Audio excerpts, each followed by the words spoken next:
Wake up, wake up, wake up. It's the Flow Show, no filter.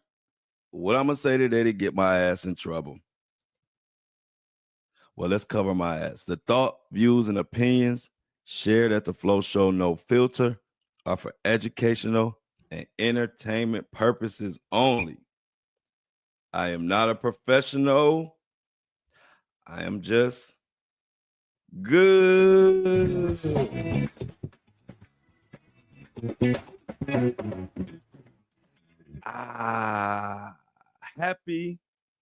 Happy hump day.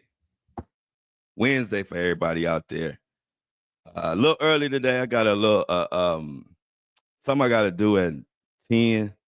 I didn't want to be cutting it close today. So and I've been going a little longer. So I was like, let me give me some time to get this in on time to my listeners.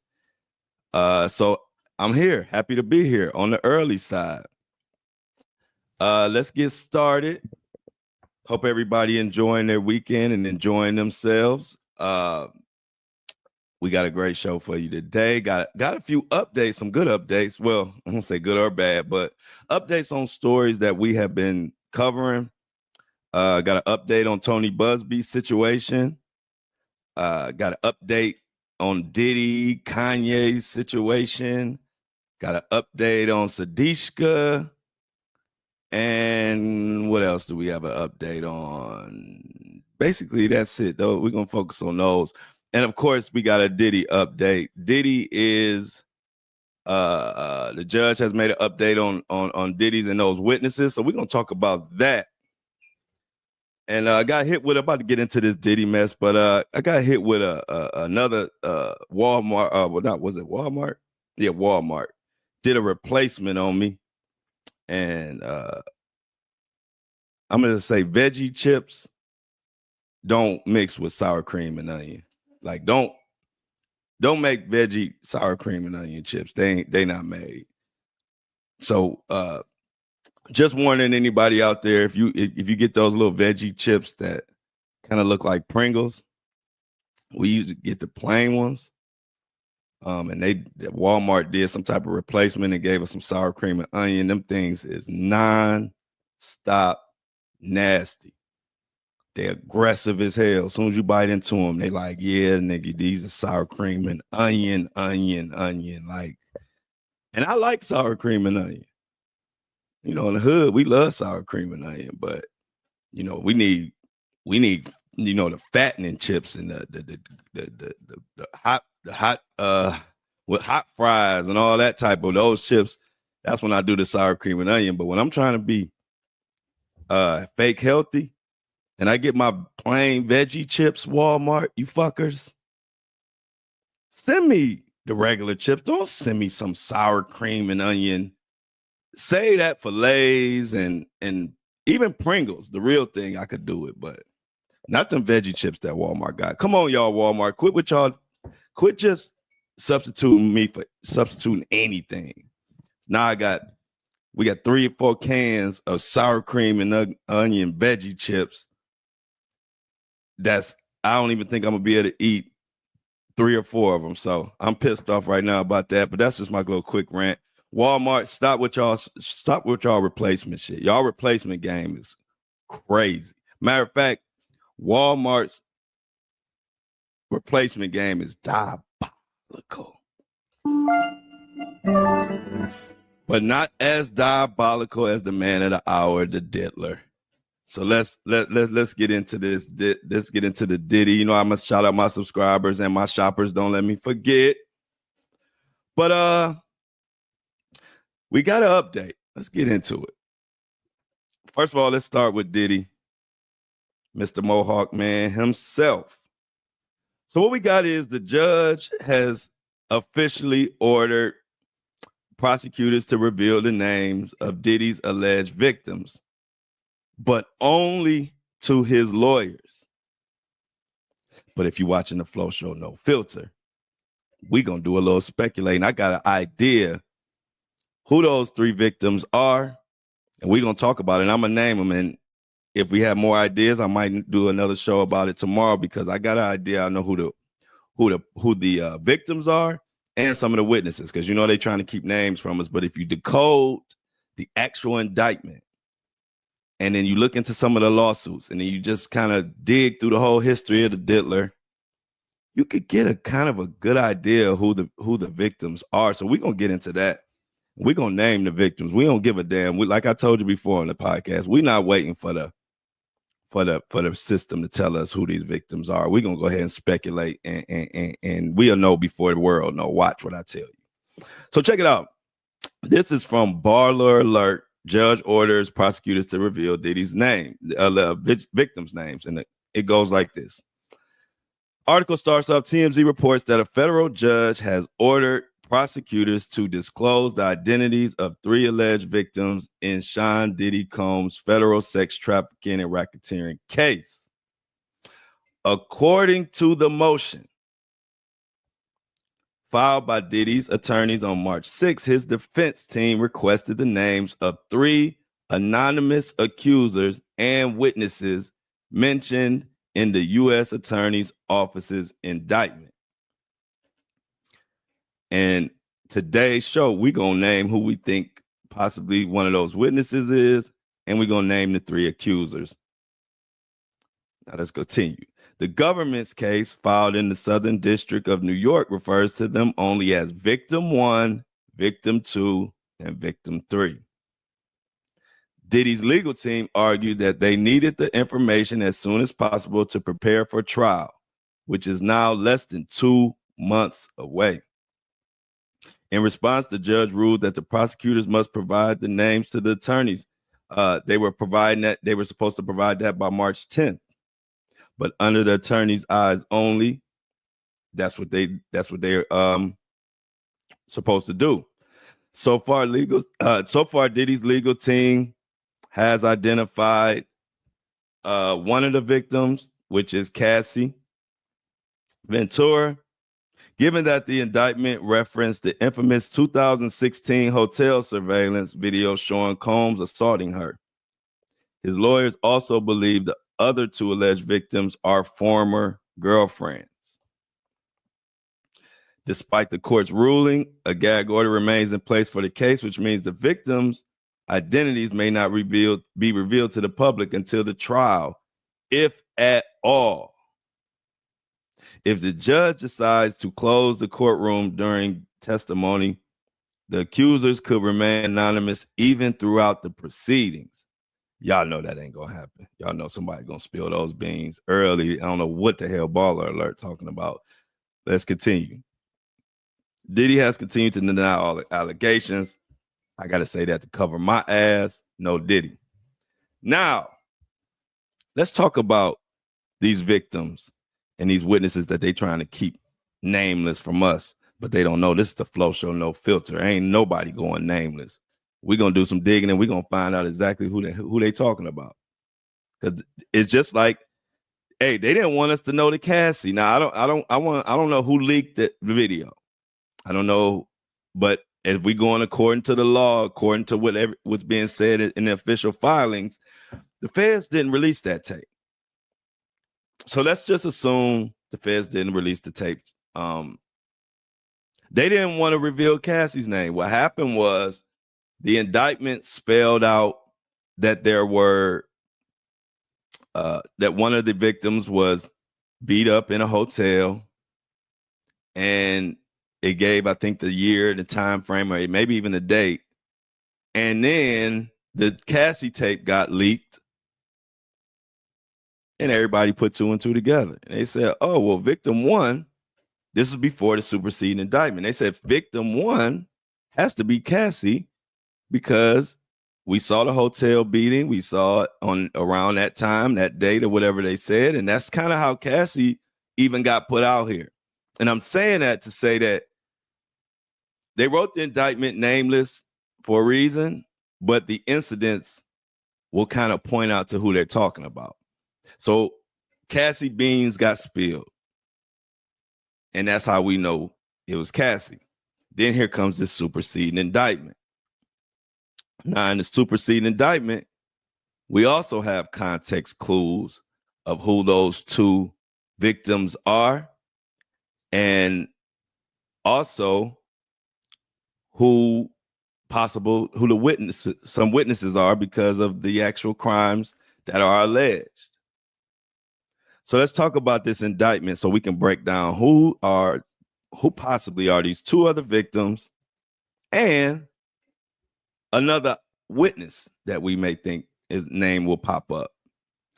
So the first one is kind of easy.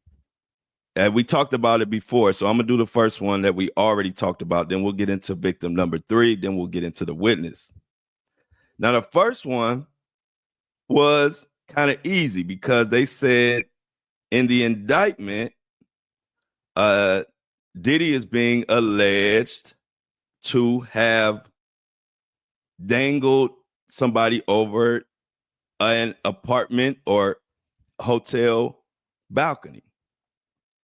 So as we dig through Diddy's past, I come across an article that said Diddy accused of dangling woman from high balcony in new case. This is from December 2024. This was actually a little bit after the arrest. This is from the BBC World News and Stories, written by Samantha Granville. And it says, Sean Diddy Combs has been accused in a new lawsuit of dangling a woman from a 17th floor balcony of an apartment during an altercation. The lawsuit filed in Los Angeles by fashion designer Brianna Bongolan alleges the incident happened in 2016 while she was at the home of Mr. Combs. My then girlfriend Cassie Ventura was there. So unless Diddy been hanging women over balconies all across the country all these years, and it's a lot of them out there, then unless that's the case, then this is the one they talking about. This is the fashion designer. If you know, her and Diddy kind of messed with each other, and she was kind of caught in that love triangle with Cassie and her and victim number 3 that I'm gonna name in a second. Now, of course, Diddy denies it, but what Miss Boglin says, let's get into what happened. Miss Boglin says she was spending the night with Cassie at the apartment when Mr. Combs started shouting and banging on the front door. After coming inside, Mr. Combs allegedly confronted Brianna, the fashion designer, who was on the balcony at the time. The lawsuit states he allegedly grabbed and molested her. He then lifted her up and started dangling her from the balcony of the unit, the lawsuit alleges. At the time of the incident, Brianna weighed about 100 pounds, very little, small young lady. In the lawsuit, it claims that Brianna attempted to resist him, throwing her weight back in a desperate struggle to avoid being thrown to the ground and likely to her death. Heavy stuff, right? Let's continue. The lawsuit states that Ms. Ventura came outside to intervene, and Mr. Combs allegedly pulled Ms. Brianna back over the ledge by slamming her onto the patio furniture.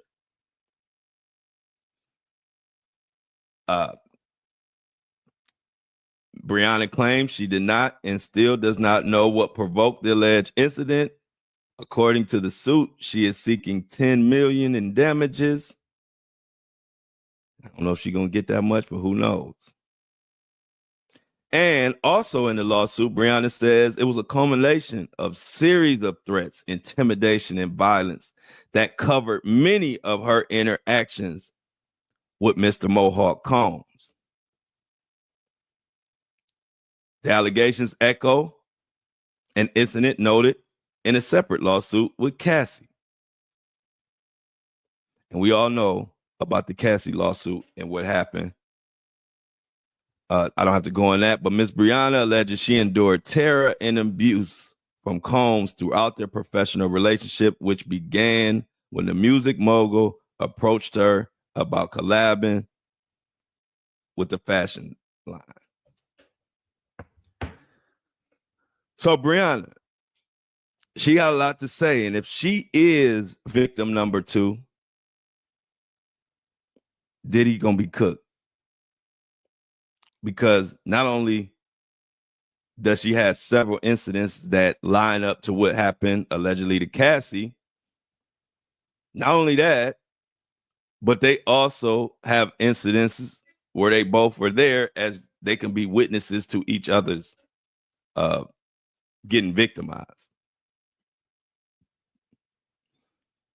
And so when it comes to naming these names, it's a reason why the defense was so thirsty to get those names. I think the defense, well, when they saw dangled over a balcony, they pretty much knew who that was. But I think this third victim, I think Diddy and his legal team didn't know for sure who this third victim was. And that is why they were so thirsty to know who it was so they could prepare a defense.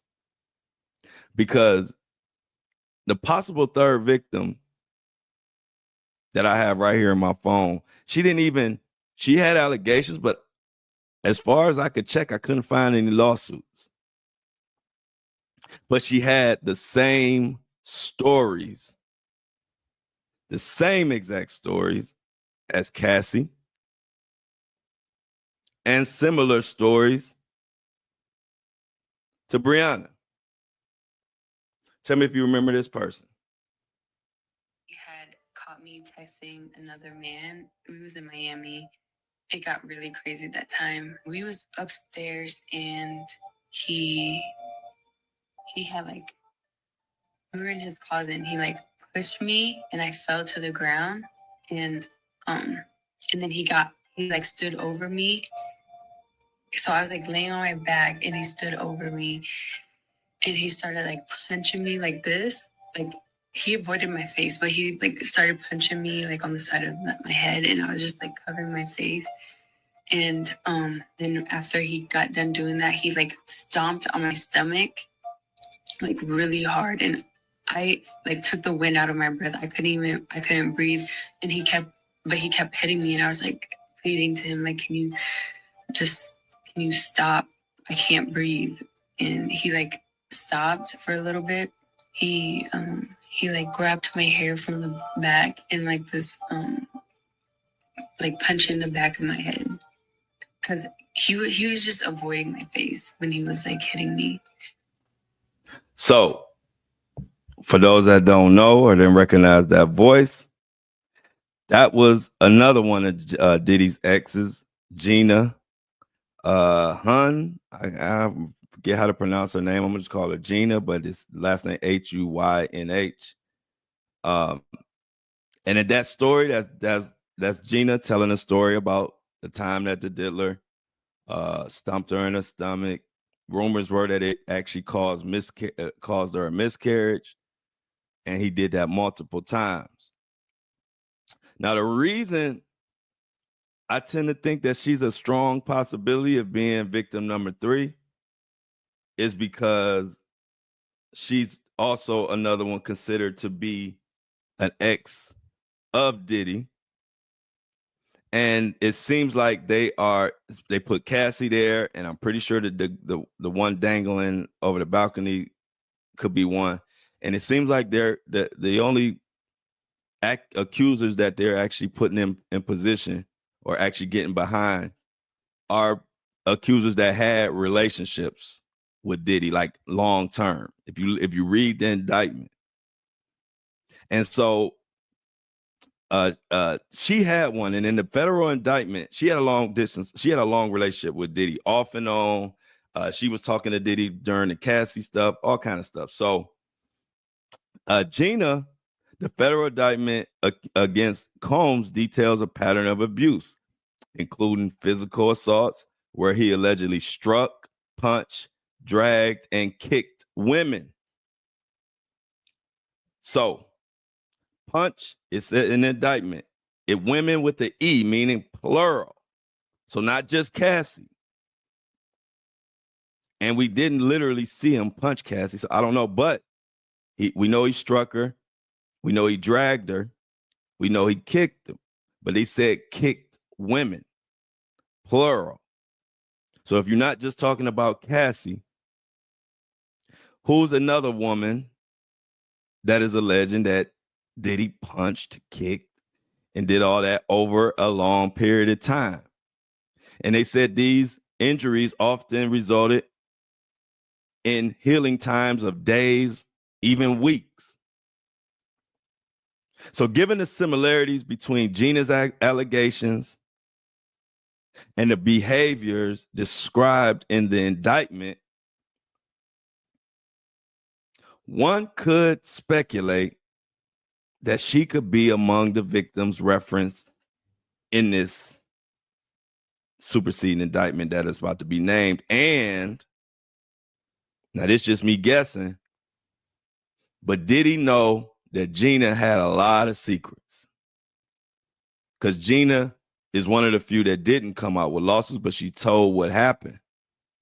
And she actually was involved with Diddy for a long period of time, even up to the part where they say Young Miami disrespected or said something about to Gina about if Diddy wanted you to be doing whatever to me, you be doing. And I ain't gonna say it quite how she said it, but so that would lead me to believe that's why they were so thirsty to get those names, because they wanted to know if Gina was one of them. I'm thinking, it's me guessing.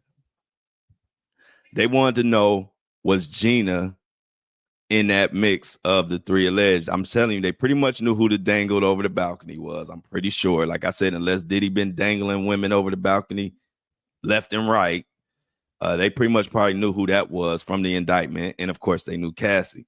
So they wanted to know who that third one was, and they probably was suspicious that it might be Gina because of the situation. I mean, she done had a alleged miscarriage,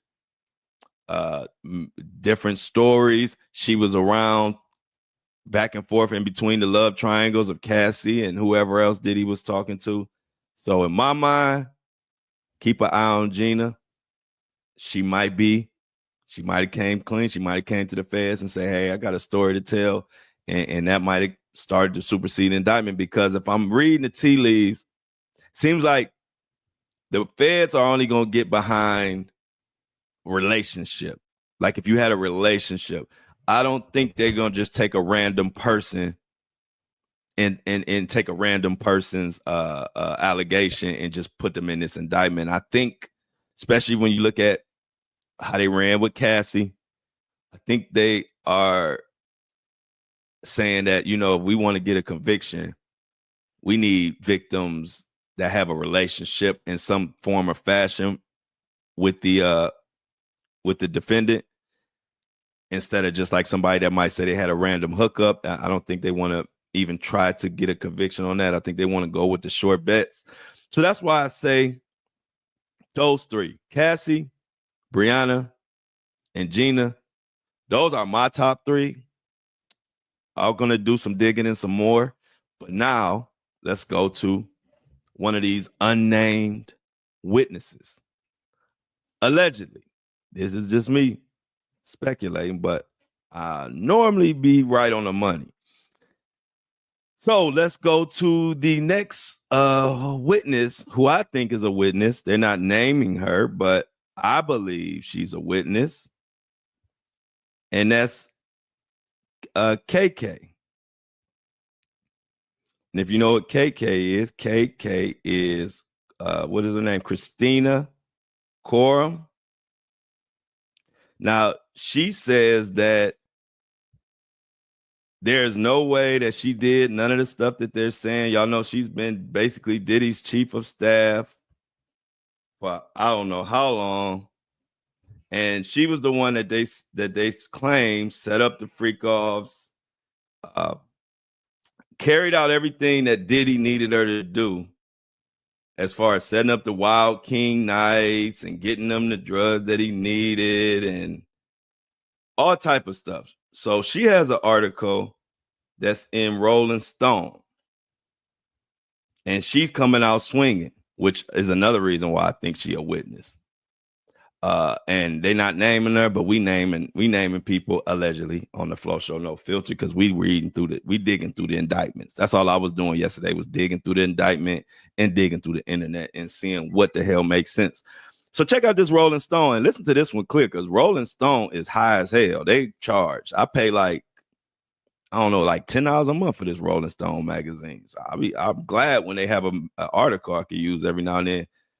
But if you ain't want to pay $10 for Rolling Stone, don't worry, I got you covered because I got it. So this Rolling Stone, it says Sean Combs' chief of staff breaks silence, calls accusations against her disturbing and unthinkable. Quote, I never condoned or aided and abetted the sexual assault of anyone, Christina Combs said in a statement to Rolling Stone. If that don't sound like somebody who ready to tell, I don't know what is. If y'all notice, Christina was running everything. It's literally impossible for her to not know what Diddy was doing, to not aid in it. You the assistant, you gotta assist. And when that means, that don't just mean setting up bookings. You know, when you're doing it for somebody like Diddy, that don't mean just setting up meet and greets. See, because when you Diddy's assistant or chief of staff, you setting up meet and freaks. Yeah, you ain't setting up meet and greets all the time. You setting up meet and freaks. And that's part of your job description, or he gonna get somebody else that look just like you to do it. What you gonna do? I've seen it all the time. Assistants to these mega stars and people with big money, they get in a position where they're going to ask, if they're involved in some bullshit, they're going to ask you to do something for them. And it ain't an assistant that's going to say no, especially at first. But now that Christina talking to the Rolling Stone and throwing Diddy under the bus, which I don't blame her, that lets me know right there, if she ain't a witness, who the hell is? Because not only is she throwing Diddy under the bus and saying she didn't know nothing about nothing, but she also doing it right now at the perfect timing where you think the feds ain't gonna want to talk to her or haven't already talked to her. Does she sound like somebody who gonna ride or die for Diddy? Hell no. So Christina, aka KK, although they haven't named her as a witness on the Flow Show No Filter, I'm gonna name her. I think she's gonna be a witness. I would be surprised if you got a RICO, you got racketeering, you got all of this. Ain't no way in hell the chief of staff ain't gonna be called. So far we named, only one that we knew for sure already is Cassie, but we already named Brianna could be a possible victim because she was dangled off the balcony. And then this is another thing. If it's not Brianna and Diddy hung somebody else over the balcony, his ass really grass. So it's a lose-lose. Either if it's Brianna, it's bad. But shit, if it's another one, it's even worse. Because now you got a Brianna saying, look, he did the same thing to me. So I don't know. And then Gina, she is the only one that has horrific stories like that. She didn't even put in a lawsuit. Unless it's sealed and nobody knows about it. But I see nothing on the internet about her having a lawsuit. And that looks actually kind of good for her, especially if you don't know what type of evidence she has to go along with her stuff, hospital visits. I'm sure if she was kicked and punched and allegedly had a miscarriage and all of that, I'm sure that's well documented. So if that third person is Gina, that could spell trouble. Because I'm pretty sure if he caused miscarriages, punched her in the stomach, punched her and did this and that, and this was ongoing, I'm pretty sure she has some evidence. And I'm gonna tell you something that nobody kind of knew, or anybody know, but I was giving this information, but it's way past the time now. I was talking to some people in the know a while ago about the Cassie situation and how it got resolved so fast was this, and this is inside information. That's why I'm not going to tell no names or anything. So I don't want to get anybody in trouble, but I got to tell y'all this. Y'all be subscribing, so I'm telling. Look, my subscribers getting the info and my listeners. So you just be mad at me on this one. But anyway, what happened with Cassie was, y'all know how when it initially was filed, and at first Diddy was like, this is BS. No, he didn't say BS, but he said this is a money grab and blah, blah, blah. Remember, he was like standing on 10 the second Cassie filed, right? Well, somebody in the know told me, he was like, you want to know what happened? Why Sean Combs went from standing on 10 toes to basically 5 minutes later sending over $30 million and all of that? Cassie had some evidence that she saved from like 10 years ago or something that Diddy never knew about. And whatever that evidence was, whether it was DNA, because I can't say what it was, so I'm gonna just give you some, whether it was DNA, whether it was video footage, whether it was a napkin with some bloody DNA on it that she saved from a wild night. She saved some evidence that Diddy didn't know she had. And the evidence was from like 10 years before. Like it was some back in the day evidence. And when the lawyer let Diddy's attorney know what evidence that Cassie had, that's when Diddy changed from standing 10 toes talking about it was a money grab to trying to force that money down her throat and trying to get rid of it and paying whatever he had to pay. And so it could possibly be the same way with Gina. You never know what type of evidence people hold on to. Gina might have some evidence from the miscarriage or from getting punched and kicked in her stomach or getting abused. Who knows? And see, it's what a celebrity or person with money can fight all day long. Words and he say, she say. But if you could produce them receipts, oh, it's ball game. Which is why we've been on this show saying that Diddy is cooked. Crock potted. Twice baked. Panini grilled. The Benihana man is spinning the egg. They doing Diddy like Benihanas and wasabi. They spinning the egg and cracking it and throwing water and squirting squirting shrimp sauce in your mouth. No Diddy. Because his ass getting cooked every which way you can. Even flame broiled. Burger King in this bitch. And so as we name these names, we will wait to see. You know one thing about it. It's going to get leaked. I don't care what this ball alert thing talking about. We might not never know, or if we don't get access. Well, hold on. I'm going to be in the courtroom. So, yeah, we're going to definitely know.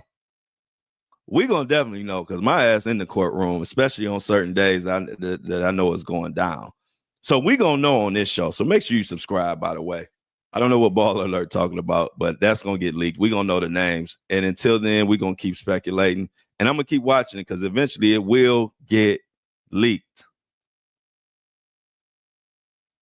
Enough of Diddy.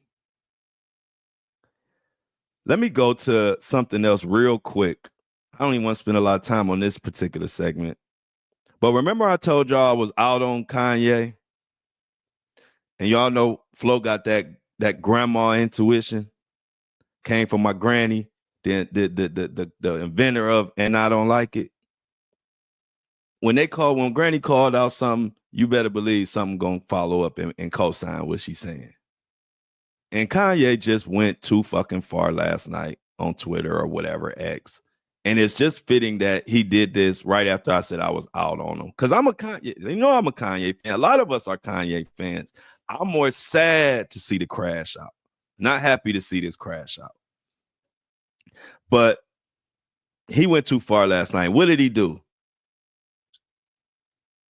I don't care what you feel about Jay-Z. I don't care what you feel about Beyonce. I don't care what you feel about what they may or may have not done in the industry to people or whatever. A lot of speculation going around. I ain't even here for that this morning. But Kanye West says something that I don't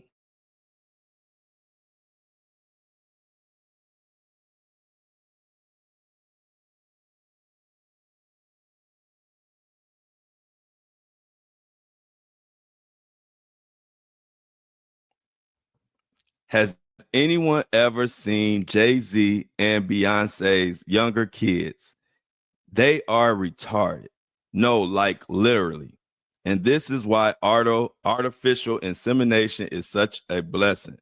Having retarded children is a choice.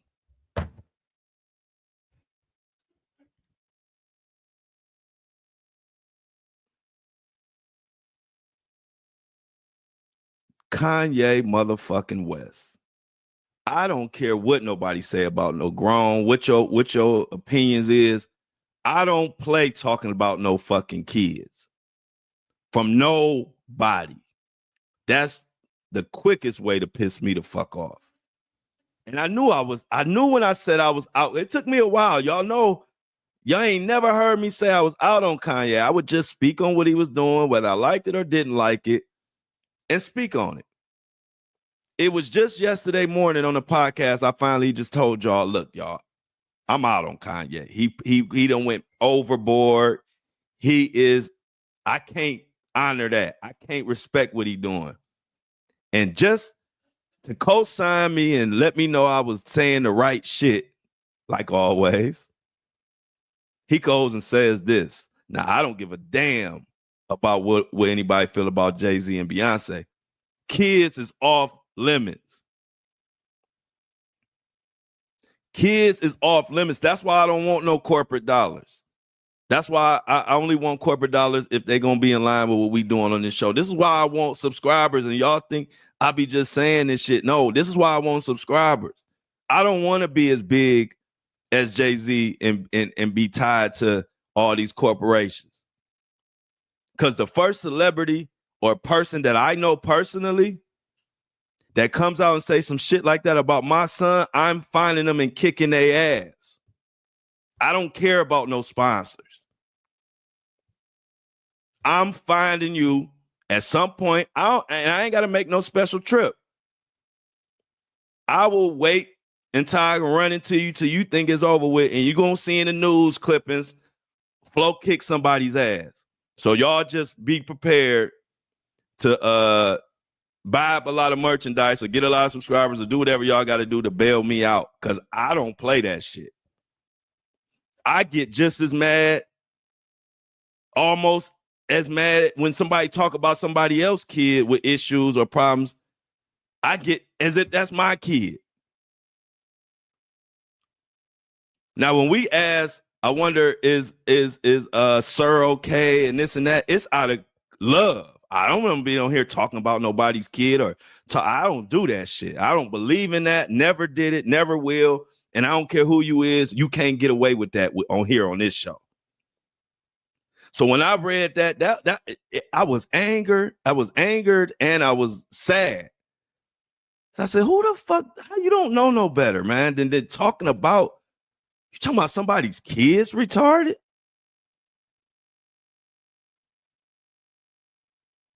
You talking about somebody's kids retarded. That you ain't got nothing else better to do or say. No, your time is so useless right now that you done found time to talk about some innocent kids and put some bullshit papers out about them. It was kind of a sad moment for me to say I was out on Kanye, because when I'm behind you, thick or thin. Long as you don't do nothing, you ain't assaulting no babies and assaulting women and all this other stuff. I'll give you leeway. I'm with you. So it was a sad moment when I'd say I was out on Kanye. But after that tweet, after him calling somebody's kids retarded for the whole world, I'm super out on Kanye. And like I said, I don't care any industry. Y'all can be mad at me, any celebrity, whatever. But you say something about that kid, and I know who you are. Now, if I don't know you, I don't know you. But if it's like Kanye and Jay-Z, they know each other well. So if I know you well, and you talk about my son or my kid, whatever, like that, and this ain't right. I ain't condoning violence. I don't condone violence. This ain't right. I'm just real. And I'm just telling you honestly, that's cause for an ass whooping. And go ahead and give me my case, or give me my bond. I had a bond money ready, because I'm not going for that shit. That's foul as hell, man. And Kanye need to get some help. And I don't like it at all. If you know me, you've been following me for a while, you know I don't play about no fucking kids. I don't play about no kids at all. Like, that's the thing. That was the original reason that even got me doing what I'm doing, is standing up and being a voice for children. And so I can't even really put into words what that made me feel like. But I felt better that I publicly announced that I was out on Kanye before he even said that shit. Now, that might not mean nothing to y'all, but that meant something to me. I'm like, well, see, I called it before he even said that, because I was already out on him once he said that. But yeah, y'all, Kanye West is just looking for attention, and it's sad. He calling people a pussy and this and that, when he really is the one acting like all of that. He wouldn't say none of this in nobody's face. He wouldn't say that in Jay-Z's face. He wouldn't say none of this stuff he's saying in nobody's face. So like I said yesterday, and I ain't going to be on this bitch talking about Kanye every day either. This probably going to be it for a minute, because I really didn't want to give him no more airplay, because he's just looking for attention. And when you're looking for attention, I don't like giving it to you. So hopefully I won't have to bring up nothing about Kanye no more. Hopefully he just calm down or get him some meds. I don't know what his problem is, but he went way too far. And again, I'm out on Kanye. I'm out on anybody that's calling somebody's kids retarded or Down syndrome. Then he even said, after people got mad, then he came back talking about if they take I had to put that up, but if they take my Twitter down, it'll be down like Down syndrome. And a lot of people were saying that, Sir possibly had Down syndrome or whatever. And so it's just all, like I said, I ain't defending Jay-Z and Beyonce. It ain't about them. This is strictly me defending the kids. And like I said, kids are off limits, especially mine, especially this community. Any kids a part of the Flow Show No Filter community, my kid, whatever, are off limits. And if you want to see Flow crash out, there you go. Play with my kids, play with my son. I'm gonna leave it at that. It's getting hot in here talking about Kanye, and I don't know what the hell Kanye doing. So let's move on from Kanye. He been on a Twitter rant for the last few days. He want to beef with Kendrick Lamar. Kendrick Lamar ain't paying him no attention. Everybody's kind of just using him to pass time and look at what he's doing. But it's gotten to the point where I think he's literally destroying his brand. And I don't know if he's going to be able to come back from this. So we'll be continuing to pay attention. But let's get off Kanye and I'm gonna end on this note. We want the old Kanye. We either want the old Kanye or no Kanye today. But we got an update on your boy Tony Busby. We got to get into Tony Busby. So we're going to get into that Tony Busby update, and I'm going to tell you what the judge motioned and how I feel that Tony Busby is going to move forward, because he might have something up his sleeve for Jay-Z. And we're going to talk about that in a second. But let me shout out to the people and give flowers to the people that make this available, make this show, keep the lights on, keep truth alive, all while they keeping their head on a swivel while they listening to me talk and rant. Without these people, we don't have a show, because this is a show that's just going to bring truth. Corporations, big time celebrities, they don't like the truth. So they either going to pay me to not tell the truth, or they not going to pay me, and I'm not going to be able to tell the truth unless the subscribers subscribe, unless the shoppers shop. We are a people's podcast, self-sufficient, for us, by us type of podcast. And I love that idea, because it gives us the freedom to talk about whatever we want. If y'all have a cause that y'all want to push for, put it in the fan mail, send me a message. I'll announce it, as long as it ain't no crazy shit. So let me announce the subscribers. And if you subscribe, it's in the description. Supporting the podcast, you will get a shout out. Also, if you shop at my merch store, my Shopify, the website is andidon'tlikeit.com. Just how we spell it out when we say it. But so let's get to it. So we got Brenda. Let me shout out Brenda as the subscriber of the day. She did a $8 donation. We only asked for 3. But Brenda gave more. So let's shout out Brenda. Say thanks to Brenda in the chat. Brenda, we love you here at the Flow Show No Filter. We also got some shoppers. We got one shopper today, but we got 2 shoppers to shout out. So as I pull it up in my trusty phone, I got too many windows open. Y'all know how it be. So I'm getting there. So we got 2 shoppers. And the 2 shoppers are, drum roll, please. Laura. Shout out Laura Clifford. She spent about $50 in an I don't like it. And what did she get? What did she get? I don't want to tell all her business, but she got one of the hottest items for sure on her in her cart. She bought the And I Don't Like It white t-shirt. That's been a favorite. Everybody liked the And I Don't Like It collection. We doing more with it. So shout out to Laura, but the shopper of the day spent a whopping $70 towards the movement, and I like it. Everybody shout out Shauna Johnson. Come on down. Shauna Johnson, come on down and get your prize. This is The Price is Right. No filter. But in all seriousness, everybody who's willing to spend their hard-earned money with the Flow Show No Filter, we greatly appreciate it. We're gonna continue to bring the straight truth. We don't give a shit what nobody say. Why? Because we take care of our own ass on this podcast. We're not worried about nobody telling us what to talk about. So appreciate Shauna and Laura. Clap it up. Another announcement before we get to the Tony Busby mess.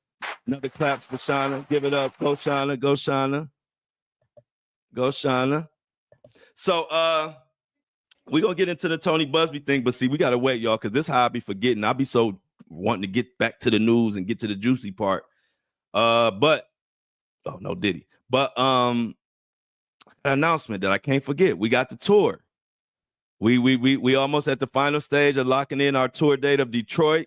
So far, we got Detroit, Cleveland, possibly Charlotte, and what other? Another city. But what I need y'all to do, the tour starts late June, early July.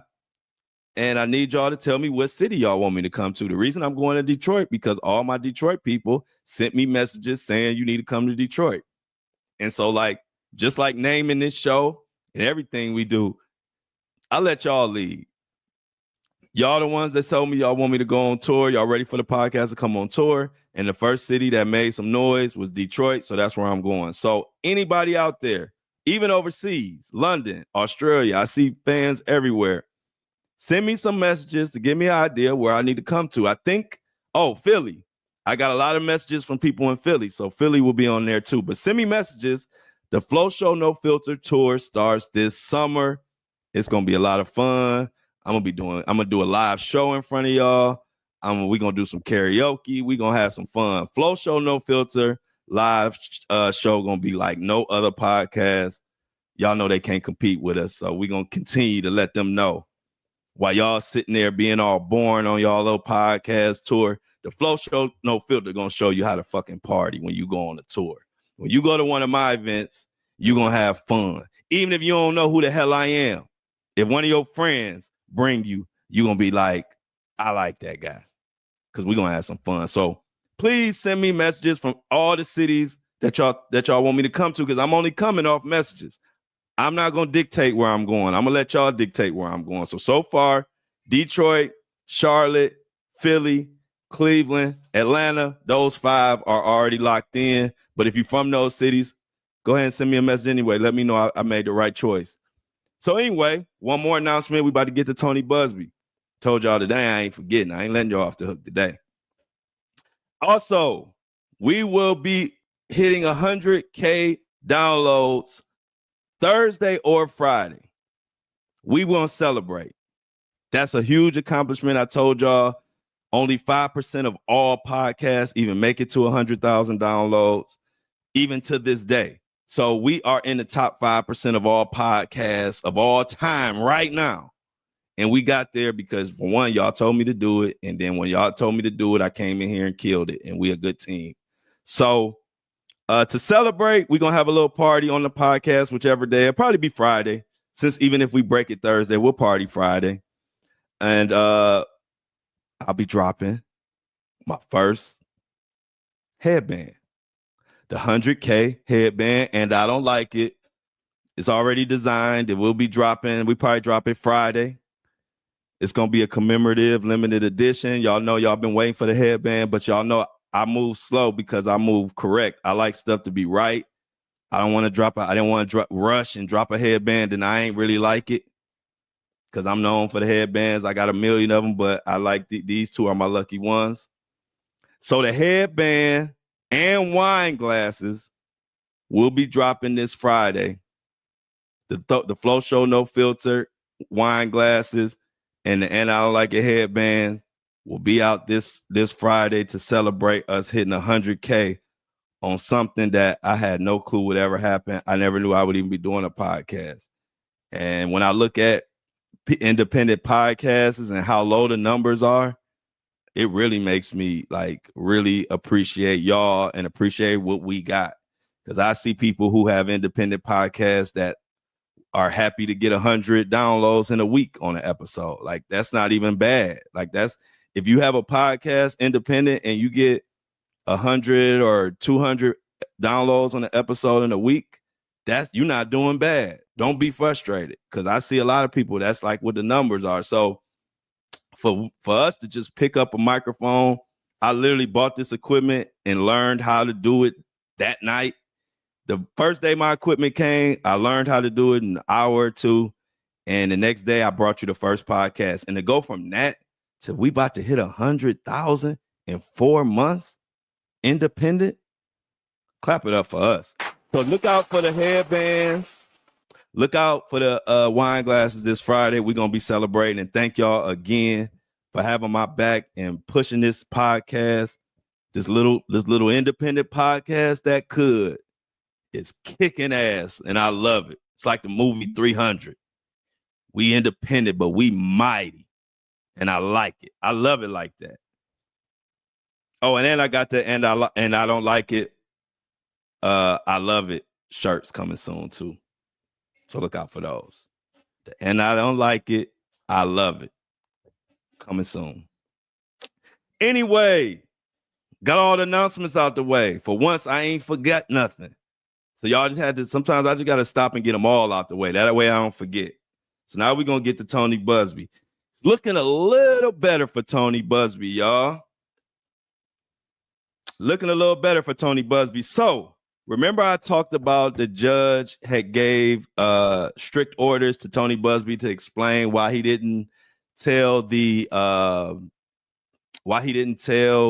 his client that he wasn't licensed in New York, and he didn't explain it. He really just put in a motion to withdraw. And remember I told you that the judge might not accept it. Well, Tony Busby also explained, his explanation was he said something to the effect of it was a misjudgment or something or whatever that led to him doing that. Long story short, the judge has accepted it, which is good news for Tony Busby. So the judge allowed him to withdraw from the case with Diddy, with the lawsuits with Diddy and Jay-Z. But the funny thing is, okay, they have co-counsel, which means, like I explained to y'all yesterday, if you're a lawyer and you want to take a lawsuit in another state, normally what they do is they find somebody who is licensed in that state and they collab and partner up on that case. I've seen them do it all the time, especially in the like amplified cases where they're helping out people and helping out victims. A lot of times they'll partner up with somebody in another state so they can do it. So that's normal. So, but the funny thing is, it's still a lawsuit. Something Jay-Z still got something going on, because it said for the Diddy and Jay-Z lawsuits that are ongoing. But as far as we know, that one got dismissed. So that leads me to think, are they talking about the other lawsuit that involved a male that is suing Jay-Z? Because other than that, I wouldn't know what lawsuit that Tony Busby is withdrawing from that involves Jay-Z. So Tony Busby may have a trick up his sleeve. Because if y'all remember, back when Jay-Z and Tony Busby and the attorneys all was arguing and going off on each other, if y'all remember, there was another lawsuit mentioned that we all didn't know about. We all knew about the 13-year-old with Jay-Z, but we didn't know about there was a male victim. That came out kind of when they was slinging mud. That came out and we were like, wait, hold on. So it's a male victim that's suing Jay-Z too? So I don't know. I'm just like y'all. We got to sit back and see how it plays out. But Busby may or may not have a trick up his sleeve. So now, since the judge has let Tony Busby withdraw from this particular case involving Jay-Z and possibly Diddy, I'm not sure how they connected, because they just use both their names. I don't know if they're saying they're on the same case or they're talking about different cases. But anyway, as far as Jay-Z and Diddy, Busby might have something for Jay-Z. We're going to have to sit back and see. But now it appears that if this judge let Busby withdraw from this one, they probably will let Busby withdraw from all of the Diddy cases. And like I said, Tony Busby already has co-counsel in place that is licensed. And so like I told you, the lawyers do this all the time. I've seen them do it where they just partner with somebody who's in that state. So it looks like, as far as Tony Busby, looked like there's some good news for him. He was able to withdraw, which means those cases can go forward. And don't be surprised if another bombshell lawsuit comes out against Jay-Z. It might be that male person. Who knows?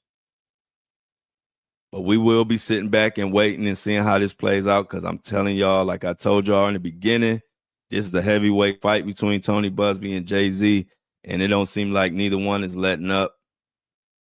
Tony Busby is coming back firing. He full steam ahead. So we will see.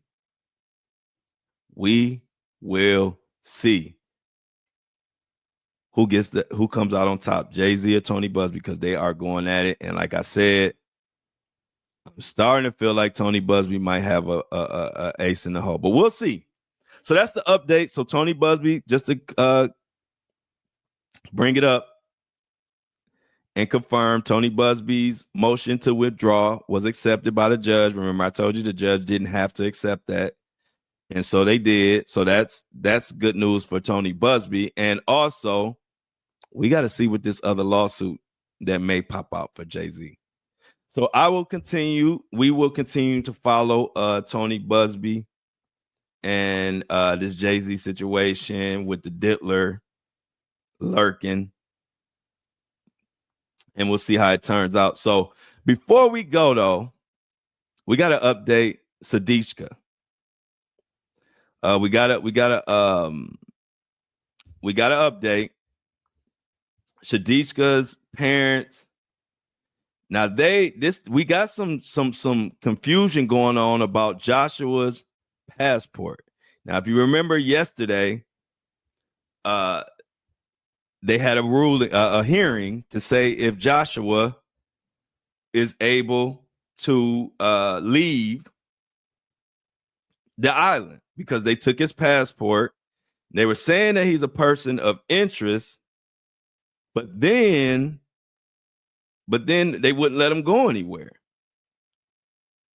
So it's like, okay, if he's a person of interest, and you're saying he's not guilty of anything, then why? Let me recap. This is what we got going on. Republic, a St. Cloud State student, is still a key witness in the search for 20-year-old Sadiqa Kanaki, who vanished while on spring break. The St. Cloud State student is believed to be the last person with her 10 days ago. Fox 9's So-Young Kim joining us in our newsroom now. And So-Young, his parents are speaking out through their attorney at this point. Kelsey, Randy, his family says he's being detained in the Dominican Republic despite his willingness to cooperate. This surveillance video shows what authorities say are 20-year-old University of Pittsburgh student Sadiqa Kanaki and 22-year-old St. Cloud State University student Joshua Reeby in Punta Cana. They can be seen together on camera not too long before she vanished in the early hours on March 6th. Dominican Republic police say Reeby is considered a witness as the search for Kanaki continues, and say this is a missing person investigation, not a criminal case at this time. Now, his parents are speaking out through an attorney saying, quote, despite his full willingness to cooperate, Josh has been detained under irregular conditions and subjected to extensive questioning without the presence of official translators or legal counsel until Wednesday, March 12th. They also say he has remained in his hotel room under police surveillance. According to a police interview transcript obtained by Fox News, Reeby says they met that night, then made their way to the beach. The two were talking in the water when a big wave hit. He struggled to help her ashore. Then at some point, he threw up and passed out. Several hours later, he returned alone to his hotel room. His family also asked everyone to pray that Sadiqa be found and returned home to her family. So that was just to give you a little context of what we're talking about. We're talking about Sadiqa, the young lady, the college student, 20-year-old, went out partying in Punta Cana with her friends, met a couple guys. She left behind with one guy named Joshua, and we never saw her again, but we see Joshua. So that's the issue right now. But the parents spoke, and when the parents spoke, it was pretty sad. Just check it out, a little bit of what they said. But before I let you hear what they said, so basically the parents have said that they want to declare her, they want the DR to declare her dead. They want it to be over with. They want to get past it. And people were speculating and people were confused. Like, why would they want the investigation over so soon? If I was a parent, if I was my child, I would never stop, blah, blah, blah. You know, everybody was saying all kind of stuff. And I agree with a lot of people. But what I'm finding out is there are a few reasons that people tend to think this is that they are so quick to say, just say she's dead or whatever. One being the biggest reason is cultural differences, they said. They say one reason they want to get it, you know, close the door on this situation is in their culture, they say that the soul can't rest or the soul can't have peace until it has closure. So they want to get to that part fast, you know, quickly. So they want closure. Also, there was a lot of people from that culture saying that, I don't know, this is what people saying, so don't take these as my words, but they were saying that the family felt embarrassed by the situation. And now it kind of makes sense, because if you remember yesterday, I said not only did the parents want her to be declared dead, but they also said that they wanted the footage. They were very adamant that they wanted that footage taken down. They didn't want that footage of her walking with dude and hugging and doing all that. They wanted that taken down. And now, and the fact that they really made that, because when I read that, I thought, I was like, well, I know you don't want the footage, but if you say I want to declare dead, just in case she's still alive, why would you want the footage to come down? I was thinking that to myself. But I don't really never try to talk for parents in that situation. You don't know how you would act or what you would want. But now, if what everybody's saying about the embarrassment and shame and all of that, that they feel as being Indian people from India, now that kind of makes a little sense, because that's why they were adamant about taking that, wanting that footage taken down of her, you know, drinking, throwing up, walking with dude arm in arm. They feeling, I guess, speculation is that there's in their culture that's basically shaming the culture. I don't know, but that's where we at. And so check this out. This is a little bit what they said.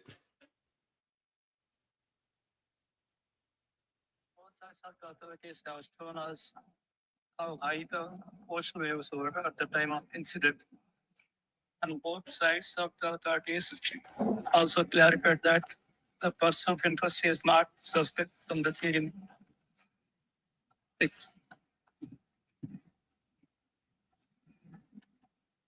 The king just with deep sadness and history.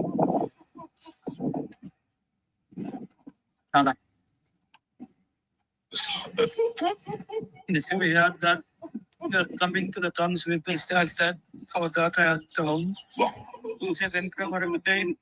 Difficult for us to process. We kindly ask you to keep our daughter in your prayers. I know that's hard, very hard to understand. It's probably real low, but you can hear crying. I don't care how low it is. You know, crying when you hear it. It's sad. The mother couldn't even get through the little press conference or whatever they did. She was crying. It's just a sad situation. But if you remember yesterday, I said, yeah, for sure. Exactly. She's just a child. That's what I'm saying. Like, I don't, it's sad, man. But so if you remember yesterday, I said that they had a hearing yesterday to see about giving Joshua his freedom to leave, giving his passport. And remember, I told y'all this ruling would tell me a lot about what DR feels at this point, what happened. And it's strange because they ruled that he, in a sense, is free to leave the island, right? But he still hasn't had his passport.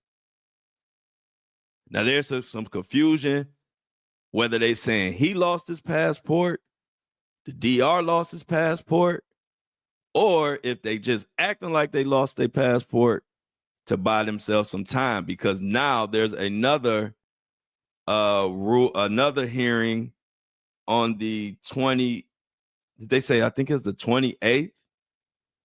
Yeah, they got, I think it's another rule on 28th that's going to be about his passport. So I'm wondering, are they just buying themselves some time? Are they just buying time? Do they have his passport and just saying they don't? Because I know this one thing, unless they come up with a miracle, he won't be able to leave until no earlier than the 28th, when they either give him his passport or I don't know what they're going to do, but it tells me that they just need to buy some time because they think something happened. That's just me guessing. Because if they, like we always say, innocent until proven guilty, unless your ass change your story 3 or 4 times, then all that shit go out the window. That's the Flow Show No Filter motto. Innocent until proven guilty, unless your ass change your story 3 or 4 times, then we on your ass and all that go out the window. And that's where we at with Joshua. Joshua, I hope you didn't do nothing.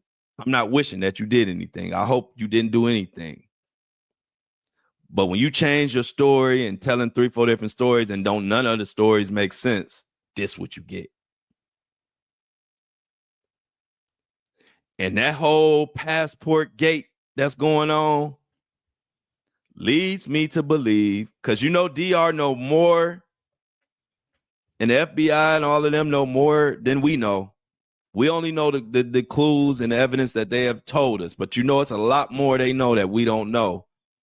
And based on their actions, to give somebody their freedom but not give them their passport back, which they need their passport to get the hell out of there, that tells me they not paying the parents no attention as far as declaring their debt. Maybe they'll do it anyway, but I'm just saying, I really believe, based on how this proceedings went yesterday for Joshua, that they know something, or they think they know something, and they need some time.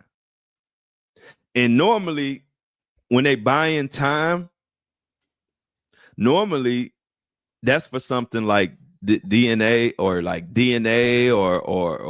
some type of stuff that's getting looked into, where they just need a certain amount of time. They just need a little bit more time to get, maybe they running some DNA checks on him or something. There's a reason why they trying to buy time. Because if that was it, because to me, I'm not buying nobody lost no damn passport. So I'm just not buying that. So I'm saying to myself, they must figure out a way where, look, we really can't hold them, but if we say the passport lost, that'll buy us some time. And then they made another court date. So they basically got another 9 days or whatever to prove that he did some shit. That's where I think they at with it. You know what we think on this show. We think he did something out there in that water. And that's why his story is different. And that's why he's changing his story. My parents, my family always said, people's story change because they lying. People's story have gaps in it because they lying. If Joshua wanted me to believe what he said, he would have had to have a story that accounts from beginning to end and make some sense. That's all. That's not a high bar. I don't care if you're drunk or not, because you're describing a lot of details to be drunk. I mean, and I believe you were drunk before y'all got in that water, but before the chaos, once the chaos came, I believe that sobered you up. As a matter of fact, I know it sobered you up. You're trying to save your life. Your body is going to sober up to save itself. So it's Joshua's story that got my antennas up. I'm not just looking at Josh just because he was the last one and you just assume a guy did it. That's not why I'm looking at him. I saw the story. I wasn't looking at him until he told 3 different stories, and then the last story that he's sticking to just don't make no sense whatsoever. And so, like I told y'all yesterday, I was waiting to see what this hearing said, and that would let me know where DR is at. And with them talking about his passport left, and now what they did was they had him on like a mini hotel house arrest where they had 24/7 surveillance on him. So after this court thing, now he's free to go around, go wherever he wants on the island, come and go as he please. His ass just can't leave the island. He don't have his passport, and I don't know what's going on with that. Maybe they'll have an update today. But that was the last update last night, that either DR lost it or he lost. It's so much confusion, but I think this confusion is for a reason. I think they're trying to hold him here, buy them some time as they either get some DNA samples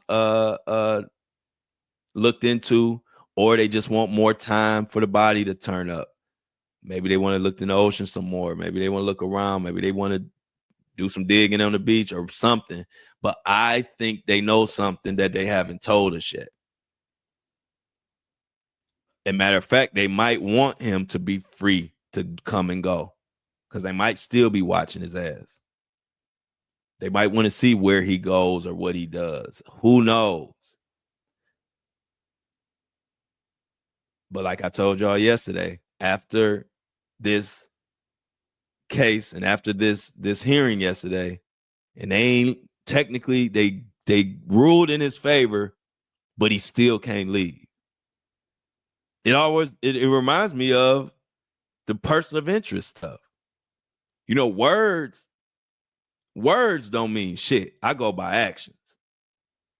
And what I mean by that is, don't tell me I'm a person I'm just a person of interest, basically a witness, but your ass won't let me leave. That means I'm a suspect. I don't care what title you put on it, because now I can't come and go as I please, and I didn't do shit, allegedly. And now they ruled that he is being detained unfairly, or it's not according to the DR rules or laws. But then you don't have his passport, so he still can't leave. So like I said, I strongly believe DR, the FBI, or something, they know something that they haven't told us yet, because this shit ain't adding up. It ain't adding up. Prayers to the family or the parents, but they kind of, I'm not from their culture, so I'm not gonna judge, but they kind of made me sad yesterday, the way it just seemed like they just gave up. She's still a child, like Shauna said, but I don't know. I'm not there. I'm not gonna judge them, but I just was sad to see that they feel like they gave up. And somebody said in the comments, which was a good point, which is far-fetched, but they said in my comments, they said, what if she was kidnapped and she's watching this and she's watching her parents just give up on her? I was like, damn. Now that is far-fetched. We don't know if she's alive. 9 times out of 10, with all this time went past, she's probably not, but who knows? I'm not gonna wish. I'm hoping for the best for her and her family. But what if she was alive and was watching and was able to see that your parents just kind of gave up kind of fast like that? So it's just so much to this story. And 99.999% of it is sad. It's just sad. So we're going to continue to pay close attention, but just to wrap it up and give you a wrap up of Sadisha Kanaki on what's going on. At this point, they have given Joshua the freedom to be free and move how he wants to move around the island, but they haven't something going on with his passport that nobody can really explain, but he don't have it, so he can't leave. And so that's where we are right now. No new news. They did have some more footage that just showed her in the restaurant throwing up. It's the same footage. So no new news, no new footage, no new theories. But Joshua is free to move around, and I believe they're gonna be watching Joshua ass. They're gonna be trying to see where the hell do Joshua go anywhere shady. Does he go somewhere on the beach? Because at this point, if he did do something, it's gonna be kind of hard for him not to, like they say that the criminal always returns to the scene of the crime and stuff like that. And who knows who he might talk to, where he might go, what he might try to collect. I don't know. But we're gonna be paying close mother freaking attention. And with that, we're gonna leave it there. Tomorrow, y'all, we should have another update, hopefully on Diddy, maybe on Busby, hopefully Sadiq, Luigi, all our usual suspects. A lot of people are telling me, talking about that Angie Stone. Send me some messages if y'all want me to do some dives and deep dive into what's going on with Angie Stone. Send me some messages to my DM or send it to me in the fan mail. If enough people want to hear about it, I will dive into it because it's a mess. That Angie Stone situation. I don't know if people making up stuff, but it seems like it's a lot going on. So, and it don't make sense. And that's what we talk about over here. So I'll leave you with that.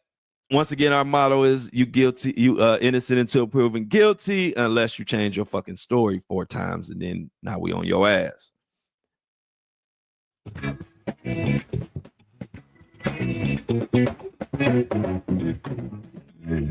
As always, I love y'all, but I'm out.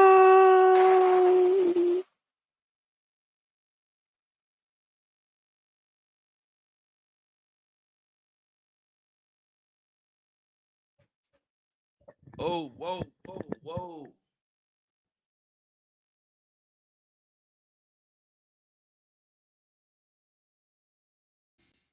What it do?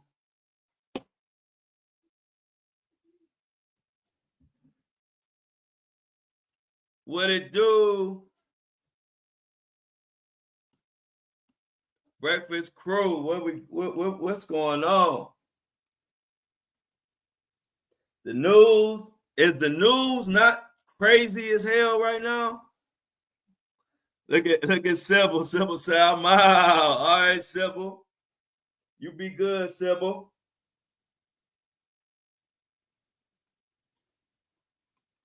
Sybil say, I'm out.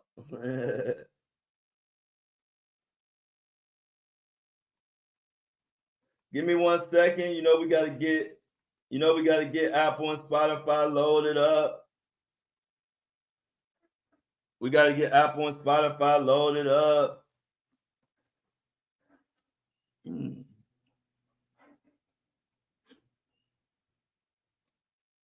Top of the morning, Kobe.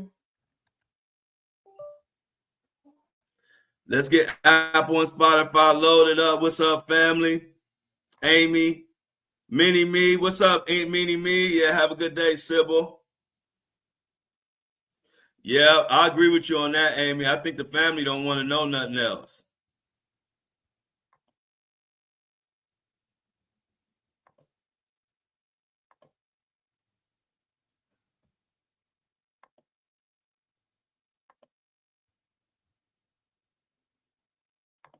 Yeah, good morning, K Marie. K Marie says she been watching. She just can't comment, but she with us. She with us in spirit. I like how y'all, hey, look, hey, get the boys. Hey, y'all listening, y'all dancing to Tupac? Hey, Lauren, are y'all dancing to Tupac like me and my mom used to do when we was getting ready for school? Yep, I saw that, Amy. I saw that Young and May. That was Young LA crying on the blue couch, begging for help. I saw that. Crazy. Look at Diamond made it. Look at Diamond. Let's go, Diamond. Diamond made it. Good to see you. We had a good one today. Thanks, Lauren.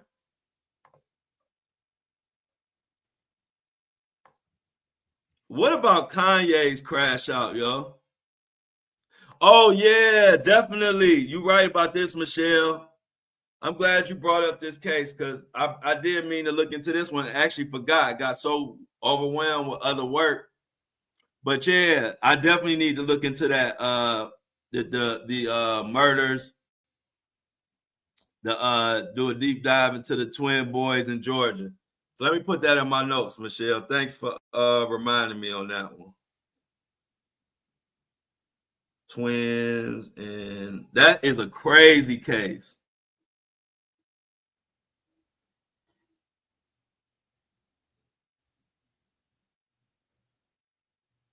Yeah, I just put that in my notes. Thanks, Michelle.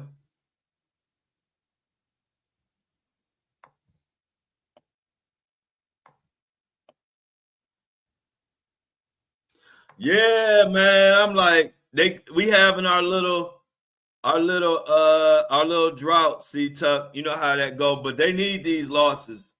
This is actually a good thing, man, for us to let them know they got to get back on their stuff. I actually ain't too mad. I'm mad that we lost, but I think we need these, like, they need some reality checks to let them know you got to get back on your stuff. Because we really, if you think about it, we ain't played great. We had a couple good games, but we had a lot of good games. And I mean, we've been coming back and this and that, but we ain't played our real, we ain't played like we've been playing. So we need to wake up. What we got next?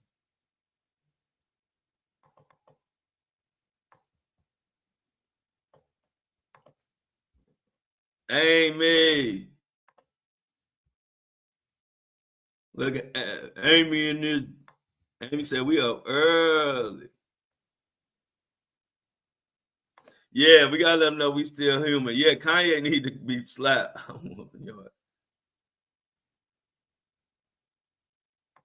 I didn't hear about this, Mini Me, but Mini Me say Jackie Robinson's getting erased because of DEI. I didn't hear about that. I might have to look into that. Man, if I was Jay-Z, I'd put so many hands on Kanye. I would at least have to slap him or something. I would at least have to slap Kanye. You just got to give me a little baby assault charge. I can't take that. Yeah, I can't honor that. I can't respect it. Nothing. I can't make no excuse for it. I ain't gonna make no excuse for it. Wouldn't nobody make no excuse for me if I said that dumb shit. So I ain't making no excuse for Kanye.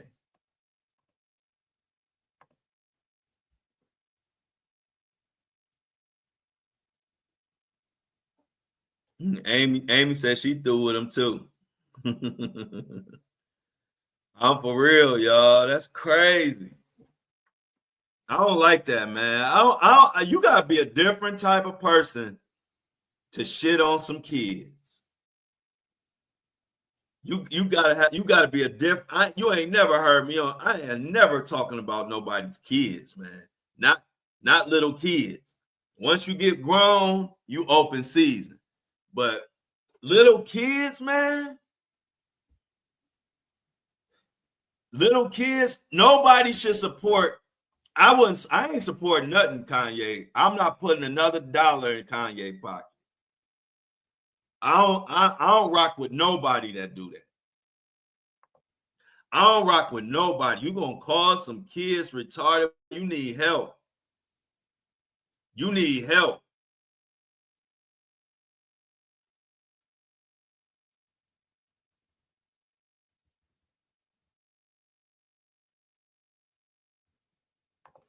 Yeah, many of me said people are still going to defend you. Yeah, I ain't going for that. So I'm gonna see what them people say when somebody call their kids retarded.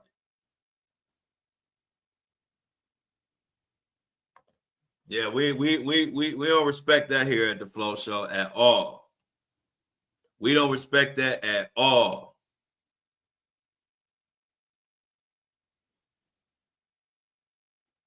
Kanye West, bro, he didn't fail, man. And I don't think his product's gonna keep selling like that. I think he's messing his brand up for real.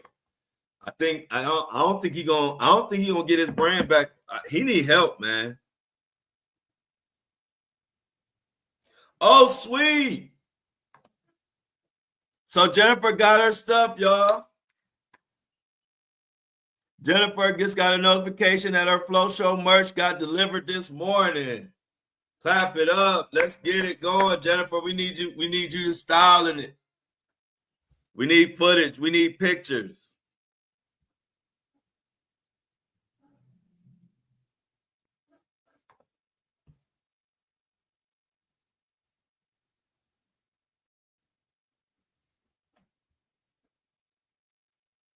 Yes, everybody's stuff is getting out.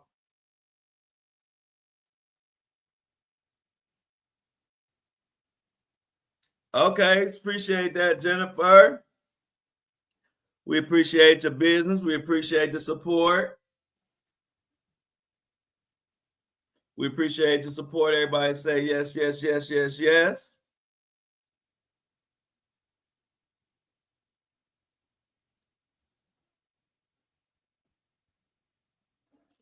I can't wait. I'm waiting for the new headbands.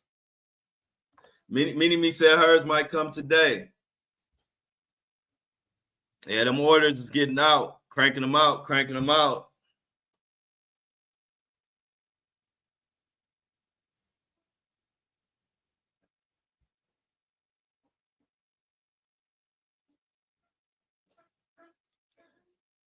All good. Appreciate it. I'm glad all the orders getting out to everybody. All the orders getting out to everybody.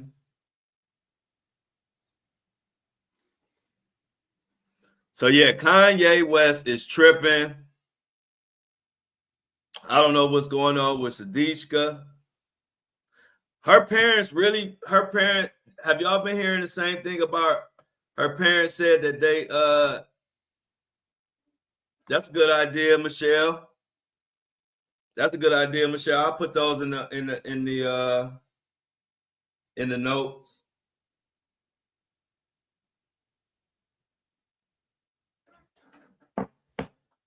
I put that in the notes, Michelle.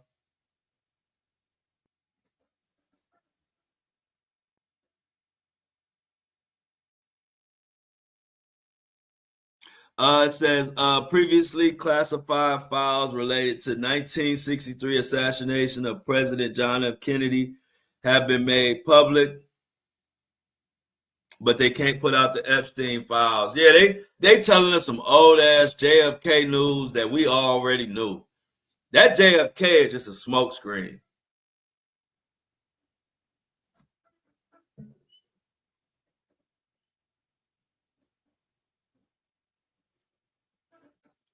Oh, I already got that. Some of those shirts. Some of these shirts, like this shirt, is already an idea. But y'all know I'm exclusive. I ain't dropping 50 million. I'm not dropping 50 million items at once. So they will come out, but they'll come out sporadically. You know, I don't like to oversaturate my brand. Like I like to have when stuff drop, it'll drop, but I don't want to have 1,000 things on my merch site. You know what I mean? I want to keep it like kind of simple and keep it kind of like exclusive. So I look at people merch store. That's another reason why people don't like a lot of people merch, because they just make 1,000 pieces of merch and it just lose value when you do that. Like if you go on your shirt, if I can go and get your hoodie or your shirt in every single color, that's just too merch. Like I like my merch to be like have some kind of like style to it, or some type of exclusivity to it. So I'm definitely coming out with this shirt. I already got the concept of this shirt already made, but it'll be probably another month or so before it come out. But definitely a good idea. Yep. I don't like that. I would never drop a million different things, and I don't move like that.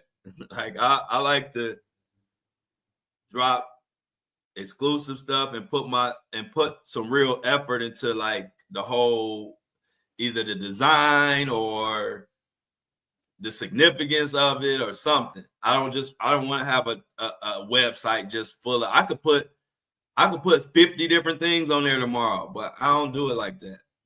But definitely good idea. I like the socks idea. Socks will be coming at some point.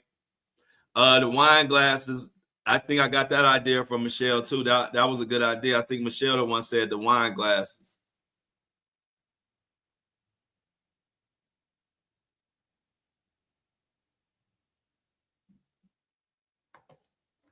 You said I'm gonna buy Dan and Mike that was talking shit the other day a headband and send it to their hating ass.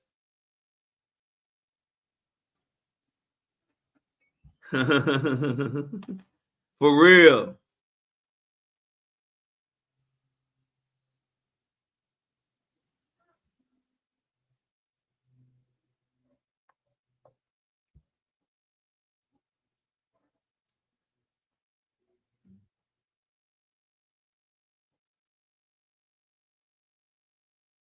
Yeah, get one for him. No, I know who you talking about. You talking about the guy. You talking about the guys who never came again. I know who you talking about. Y'all notice y'all ain't seen them. See, I ain't gotta block trolls. They get blocked when I just serve, when I cook their ass. You never seen them again. Well, you never seen Dan and Mike again. And you ain't really seen too many trolls. I'm telling you, I'm good. I'm good with trolls. I don't gotta block trolls. I like for trolls to come, because this is what I'm good at. So as you can see, I cooked a few trolls. Y'all ain't seen them in a while. Y'all ain't seen no trolls in a while.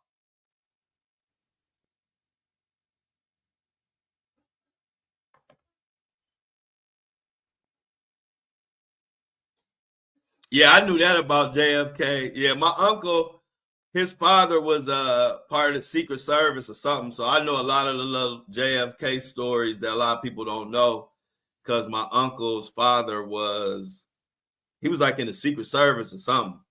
But he had like all in that JFK era, he was in the middle of all that stuff. Yeah, they don't want. Yeah, they go. I ain't block them. I don't block trolls.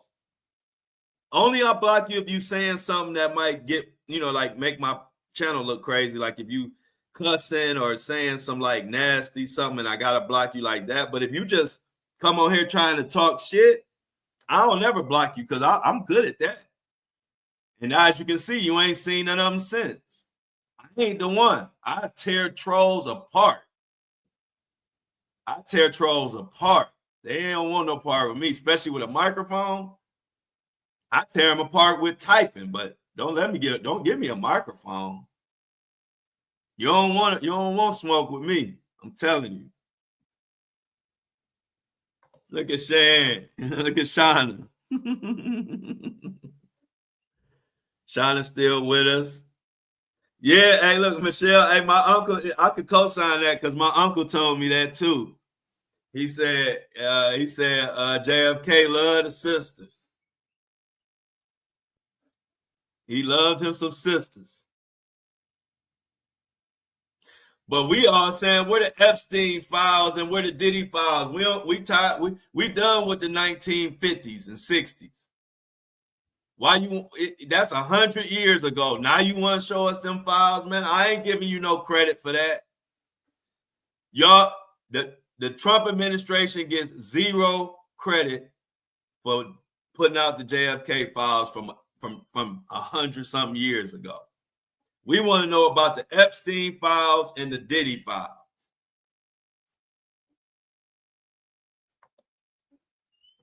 Amy said JFK was the first pretty president. He had more cool than he could handle. Probably had that thing rubbed raw. Amy woke up woke up diabolical today.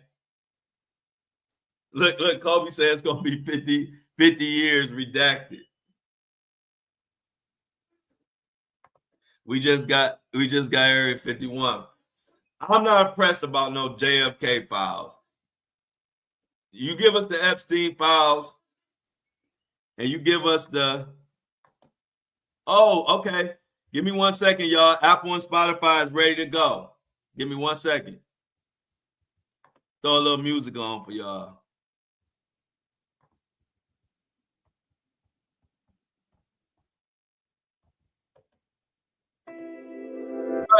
Maybe we gotta put some G Money. We do gotta put some G Money merch on there, y'all. So, oh yeah, I should do it. That's a good idea.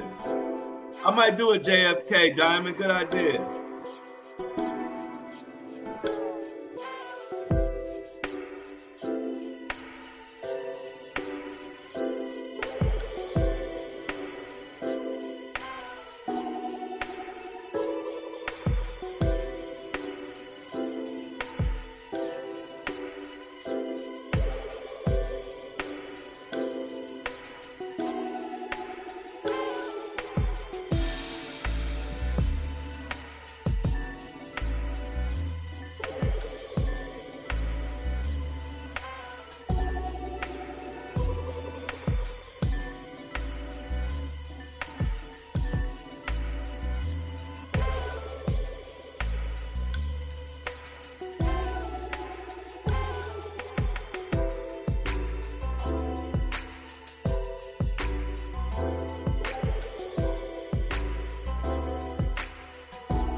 All right, y'all.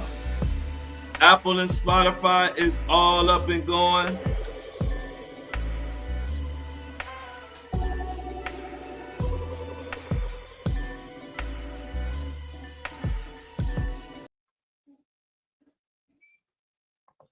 I'm back. Apple and Spotify is ready to go. Got them all loaded. We was able to get them in early today. We was able to get them in at 8:45. I feel good about that. You know, I like to be in before 9 o'clock, but be going because the show been going a little longer. We had to start a little earlier today. What else we got going on over here, y'all?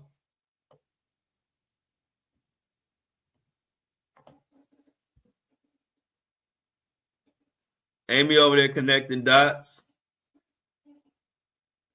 Who you talking about? 3 people was arrested, Meanie Me?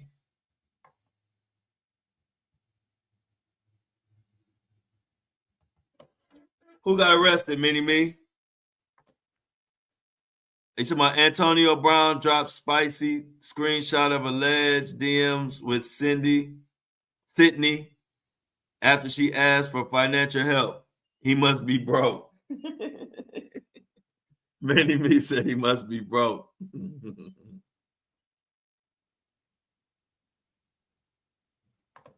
I didn't hear back from them yet, but hopefully, I don't know if I called, if I left a message the right number, but if they got an email or if you know a better contact, send it to me.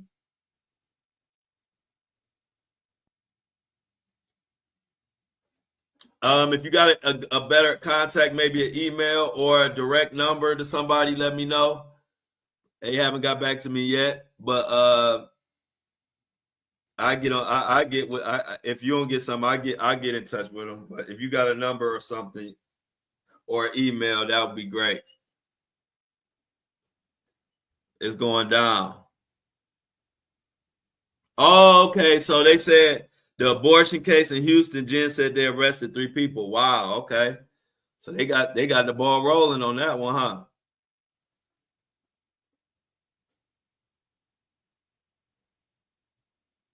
Yeah, I think Minnie Me had brought this story to us. Hold on. Yep, I saw that, Amy. You know, I saw that, Amy. But yeah, Jennifer, Minnie Me had told us about that story with the Texas midwife.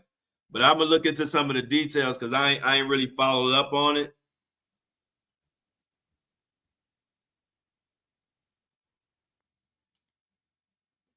And yeah, let's talk about this a little bit. Stevie J, old hating ass. Talking about he taught Eve how to take a bath.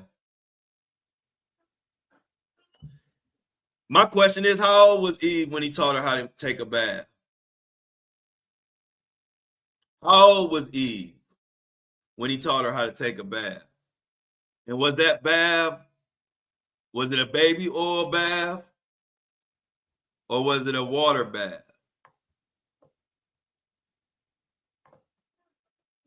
Social Security Administration to require in-person identity checks for new and existing recipients.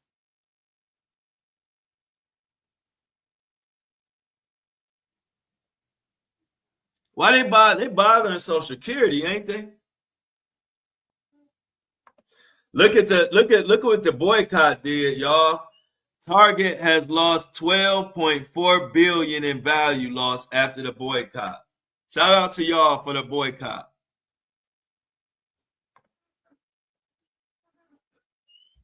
Not at all. But the boycott look like it's doing this thing, y'all.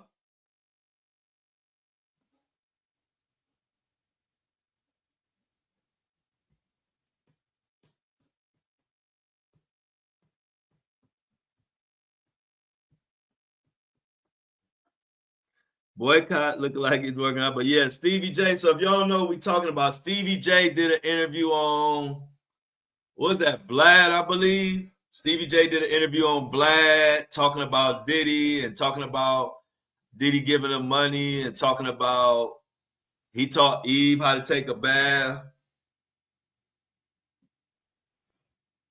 Y'all need to check it out.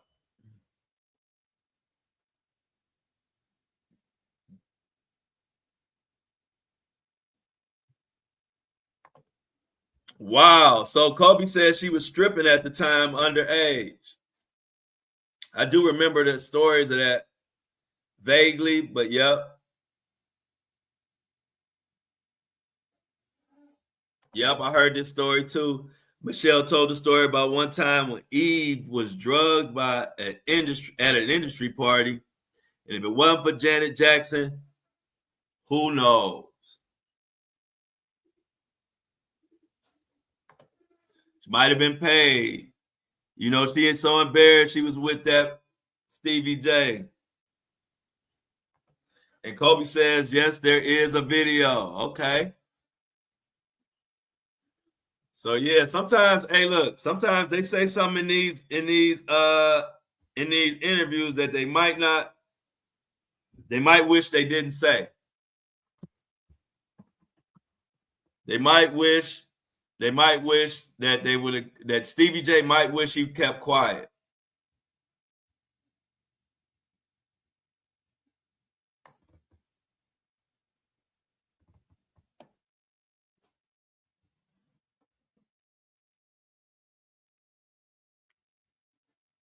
What is going on in the world, y'all? Shout out to my squad, though. We got Amy, Kobe, Juan Shinobi, Michelle in the building, Mini Me. Let me just take a minute to shout out everybody who's still here. Mini Me, Jennifer, Shauna driving, but she listening. Shauna was the shopper of the day today. She didn't come on down to get her prize. She should have came on down. You got to come on down for your prize, like the prize right. C-Tuck, my C-Town representative, C-Tuck. C-Tuck from Cleveland. He could verify all my Cleveland stories. C-Tuck.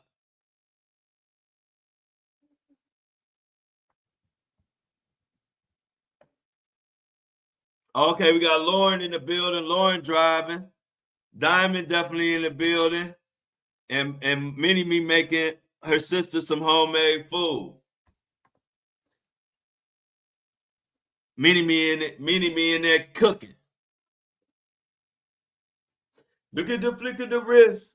Look at the flick of the wrist. Look at the flick of the wrist. Go ahead, Mini Me. What you cooking in there? Oh, we got K Marie in the building. Yeah, you gotta send a little message so I can give y'all a shout out before we get up out of here. If you still in here, you know I always got to shout out the soldiers.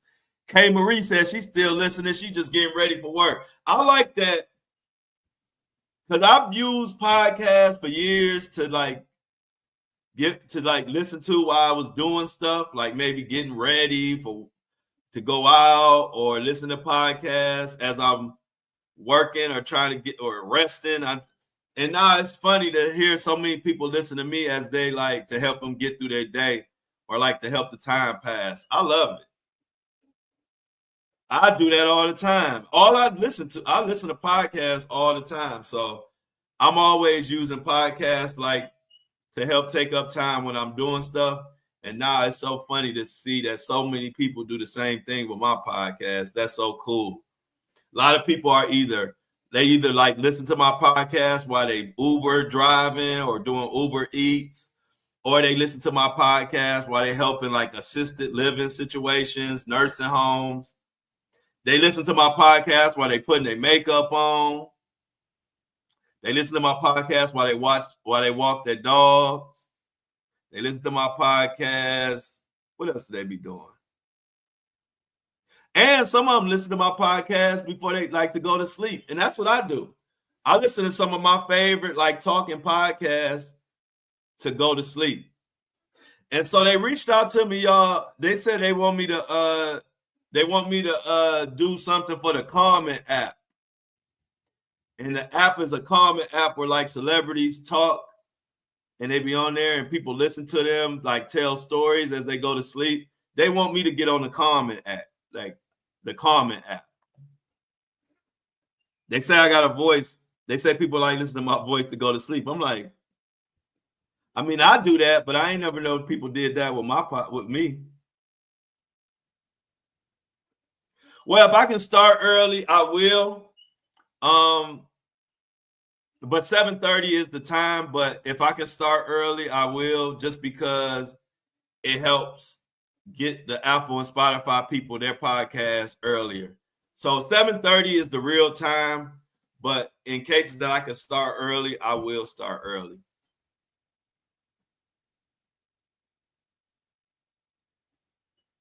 But no, 7:30 is the real time. So it'll be 7:30 most of the time. It's just that sometimes if I do have a chance to get up early, and especially when I know it's going to be like a long one, no Diddy, then I try to start a little early. So, yeah, I saw Jess Hilarious going off about the Breakfast Club. She said it's being ran like high school.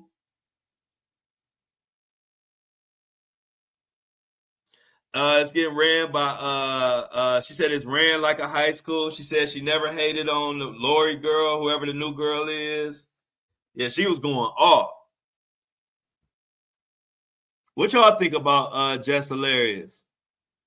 What y'all think about Jess Hilarious? I don't really have a big opinion about her. I never really watched her comedy. So I don't really have nothing good or bad to say about her. I just never really paid her too much attention.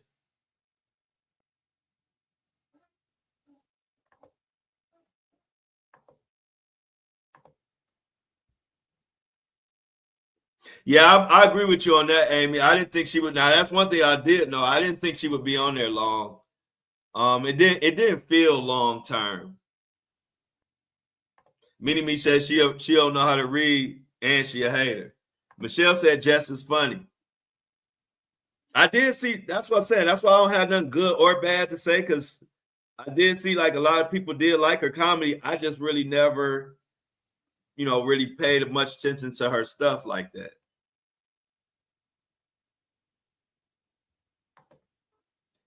She said, I think she does all right on the Breakfast Club, but Lauren reports stories better. Yeah, and see, that's the thing people don't realize.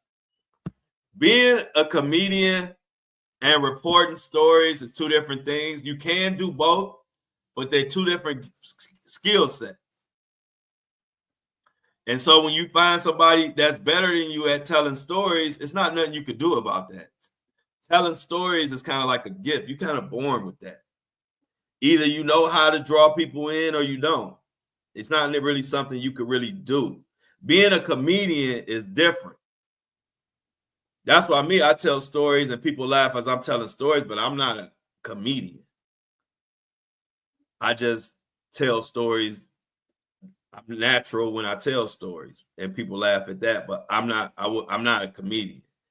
But I like telling stories. I like talking about current events, and so that's like if you had a podcast with me and another comedian or whatever, he might be funny, but he's not going to be better than me at telling stories for like news type stuff.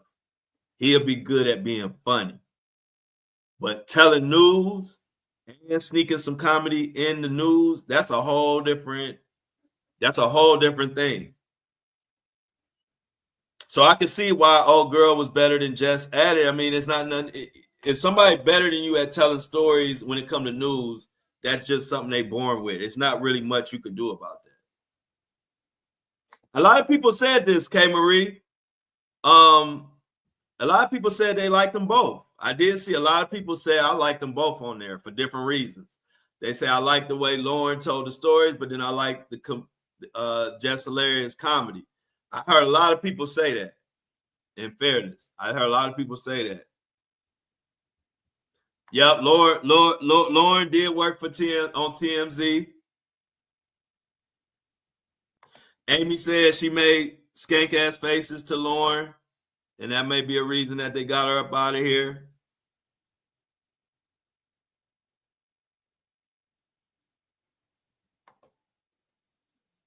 I'm the guy you talked about comedy.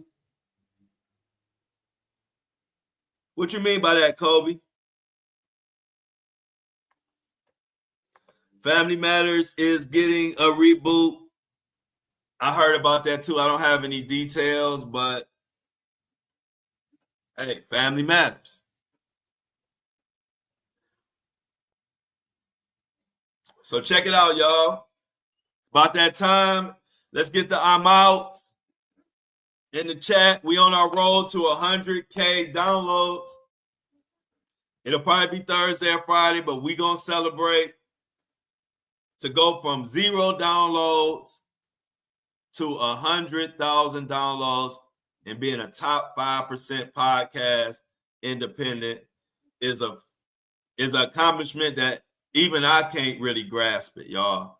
All I'm gonna say is one day go on Facebook and look at the independent podcast and look at what normally, as an independent podcast, what normally your downloads are. And it ain't nowhere near 100,000. Like, you'll never. It's incredible. Like I said, we deserve pats on the back for that. I didn't see that coming.